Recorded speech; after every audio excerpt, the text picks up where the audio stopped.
जी bulletin के अॻिते वधाईंदे ज़िक्र कंदासीं ISPR लसबेला हेलीकॉप्टर हादसे खां पोइ सोशल मीडिया ते हलंदड़ नाकारी मुहिम ते सख़्त कावड़ जो इज़हार कयो आहे।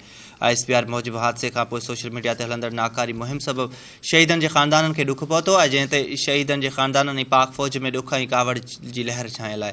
तर्जुमान मूजिबि पूरी क़ौम हिन ॾुखे ऐं ॾुखोईंदड़ वक़्त में पाक फ़ौज सां गॾु बीठी आहे, पर कुझु बेहस तबक़नि सोशल मीडिया ते ॾुखोईंदड़ ऐं तौहीन जोगी मुहिम शुरू करे छॾी आहे। उहो गैर हिसास रवैयो क़बूल न करणु इंतिहाई मुज़म्मत जोॻो आहे।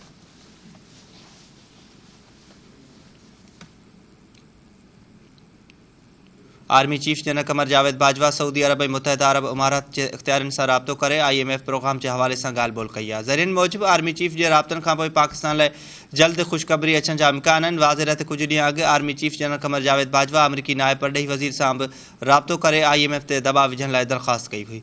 उन खां अॻु पाकिस्तान में आलमी मालियाती इदारे IMF जे नुमाइंदे इस्तर रिज़ चयो आहे त Pakistan petroleum development levy PDL में वाद करे शर्तनि जो पूराओ कयो आहे। ज़रियनि जो चवणु आहे त IMF जे एग्ज़ीक्यूटिव बोर्ड जो इजलास 24 अगस्त ते रिथियल आहे, जंहिं सां पाकिस्तान सां मुआहिदे जी मंज़ूरी ॾिनी वेंदी।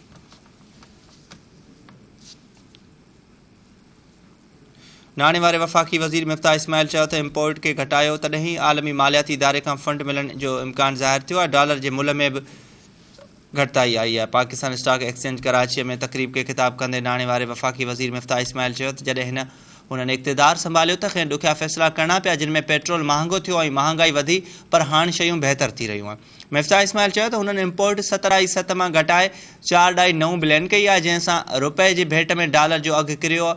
वधीक 3 महीननि ताईं इम्पोर्ट वधण न ॾींदा, जंहिं खां पोइ का हिकमत अमली जोड़ी वेंदी। नाणे वारे वफ़ाक़ी वज़ीर जो चवणो हो त जॾहिं मथनि प्रेशर हो त आयल ऐं गैस इम्पोर्ट कई वई हुई। हाणे पाकिस्तान में 30 ॾींहंनि जो पेट्रोल ऐं 6 महीननि जो फेंस आयल मौजूदु आहे। मिफ्ताह इस्माइल चयो त सुठा ॾींहं गुज़रनि पिया, उन विच में को बुरो ॾींहुं बि अची सघे थो। 3-4 महीना इम्पोर्ट घटाए पोइ को तरीक़ेकार जोड़बो ऐं एक्सपोर्ट वधाए वेंदी। नाणे वारे वफ़ाक़ी वज़ीर चयो आहे त 80 अरब जे इम्पोर्ट ऐं 31 अरब डॉलर जे एक्सपोर्ट हुई। अहिड़ी सूरत हाल में करंट अकाउंट खसारो कंट्रोल कीअं थींदो? मईशत डिफॉल्ट थियण जे वेझो हुई, उन मसइले खे बि कंट्रोल करण जी कोशिश में हुआसीं। हाणे IMF खां फंड मिलण जो इम्कान आहे, उन सिलसिले में दोस्त मुल्कनि जी बि मदद मिलंदी।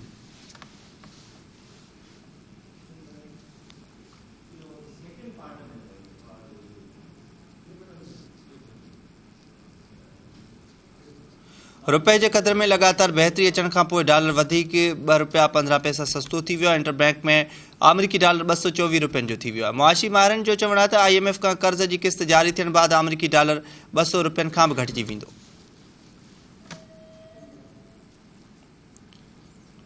वज़ीर आज़म शहबाज शरीफ़ चयो त हीउ सियासत जो वक़्तु न आहे, अवाम जो पैसो कंहिं जी जागीर न आहे, क़ौमी वसीला अवाम ते ई ख़र्च थींदा। वज़ीर आज़म शहबाज शरीफ़ ख़ैबर पख्तूनख्वा में ॾखण पंजाब जे ॿोॾ मुतासिर इलाइक़नि जा दौरा कया। इन सूरत हाल जो जाइज़ो वरितो आहे, जिते NDMA चेयरमैन खेसि इमदादी कमनि बाबति ब्रीफिंग ॾिनी आहे। डेरा गाज़ी खान ऐं बरपासे जे इलाइक़नि जो दौरो करण खां पोइ इलाइक़े वासियुनि सां ॻाल्हाईंदे वज़ीर आज़म शहबाज शरीफ़ चयो आहे त सर्वे कराए ज़रायत चौपाए माल समेत अवाम जे मिल्कियतनि जे नुक़सान जो फ़ौरी अज़ालो कयो वेंदो।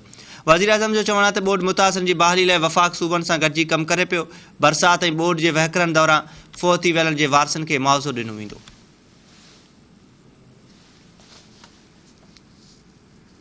पीपल्स पार्टी के चेयरमैन ऐं परॾेही वज़ीर बिलावल भुट्टो ज़रदारी सां यूरोपीय यूनियन के नुमाइंदे जोसेफ बोरेल मुलाक़ात करे मुख़्तलिफ़ मामलनि ते ॻाल्हियूं कयूं। मुलाक़ात दौरान ॿिन्ही अॻवाननि ख़िते जी मौजूदा सूरत समेत यूक्रेन मामले ते गौर वीचार कयो आहे। परॾेही वज़ीर बिलावल भुट्टो ज़रदारी ऐं यूरोपीय यूनियन के नुमाइंदे जोसेफ बोरेल यूक्रेन ख़िलाफ़ अफ़गानिस्तान ऐं रूस की शिदत पसंदी समेत ख़िते की मुआशी ऐं सिक्योरिटी सूरत हाल ते ख़्यालनि की ॾे वठि कई आहे।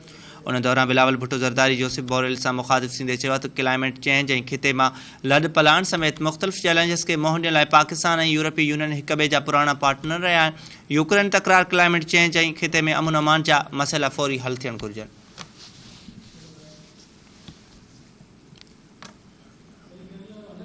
सुप्रीम कोर्ट नैब कानून में तरमीमनि ते लाॻापियल इख़्तियारनि खां जवाब तलब करे वरितो आहे। सुप्रीम कोर्ट में नैब कानून में तरमीम ख़िलाफ़ PTI चेयरमैन इमरान खान जी दरख़्वास्त ते ॿुधणी थी आहे। Chief justice Umar Ata Bandial remarks ॾींदे चयो त नैब कानून में तरमीमनि जो जाइज़ो वरितो वेंदो, उन बाबति तकड़ में फ़ैसिलो जारी न कयो वेंदो। चीफ जस्टिस उमर अता बिंदयाल चयो आहे त इख़्तियार ख़ुदि एहतसाबी जो ज़रियो ऐं चूंडूं सियासी एहतसाब हूंदियूं आहिनि, जंहिंमें वोटर पंहिंजे नुमाइंदनि जो एहतसाब कंदो आहे। PTI जे वकीलनि दलील ॾींदे चयो त करप्शन लिकाइण लाइ नैब कानून सां हथ चुरांद कई वई, मौजूदा तरमीमूं आइनी मैंडेट्स जी भञ कड़ी आहे। चीफ जस्टिस चयो त प्रेस नोटिस मुताबिक़ नेब कानून में नयूं तरमीमूं थियूं आहिनि। नेब पंहिंजो जवाब जमा कराए सुप्रीम कोर्ट तरमीमनि जो जाइज़ो वठंदी।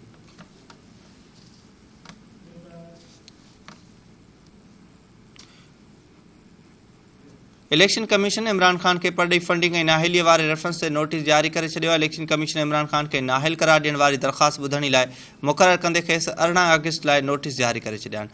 तोशाखाना जा तोहफ़ा गोशवारनि में ज़ाहिर न करण तां PDM गुज़िरियल ॾींहुं इमरान खान जी नाहिली लाइ रेफरेंस इलेक्शन कमीशन में दाख़िल करायो हो। परॾेही फंडिंग केस में इमरान खान खे नोटिस जारी कंदे 23 अगस्त ते ॿुधणी थींदी।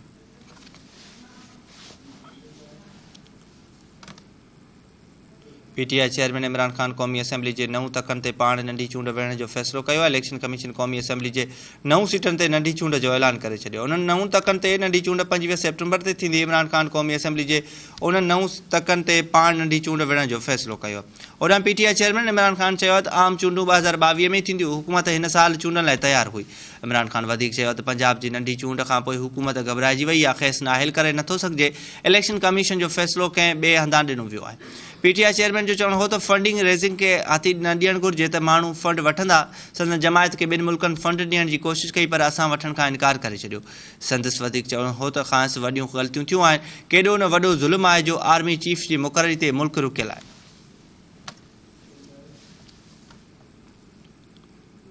इलेक्शन कमीशन काफ लीग जे इंट्रा पार्टी इलेक्शन जो शेड्यूल मुअतल करे छॾियो आहे। इलेक्शन कमीशन चौधरी शुजात हुसैन खे पार्टी सरबराह बरक़रार रखण जो हुकुम ॾेई छॾियो आहे। चीफ इलेक्शन कमिश्नर चयो आहे त फ़ैसिले ताईं कंहिं क़दम जी का क़ानूनी हैसियत न आहे। फ़ैसिले ताईं स्टेटस बरक़रार रहंदो। इलेक्शन कमीशन ॿुधणी 16 अगस्त ताईं मुलतवी करे छॾी आहे। वाज़िरत Chaudhry Shujaat Hussain intra party election खे पार्टी सरबराह तौरु चैलेंज कयो हो। सेनेटर रज़ा रबानी चयो त इदारा हिक ॿिए जी हदनि में मुदाख़लत करे रहिया आहिनि। रज़ा रबानी जो चवणु पार्लियामेंट ख़ुदि मुख़्तियार इदारो आहे पर गुज़िरियल ॾींहुं इस्लामाबाद हाई कोर्ट क़ौमी असेंबली जे स्पीकर खे नोटिस जारी कयो आहे। PP सेनेटर चयो त पार्लियामेंट जे गॾियल इजलास जी एजेंडा में उहा ॻाल्हि शामिल थियण हुई।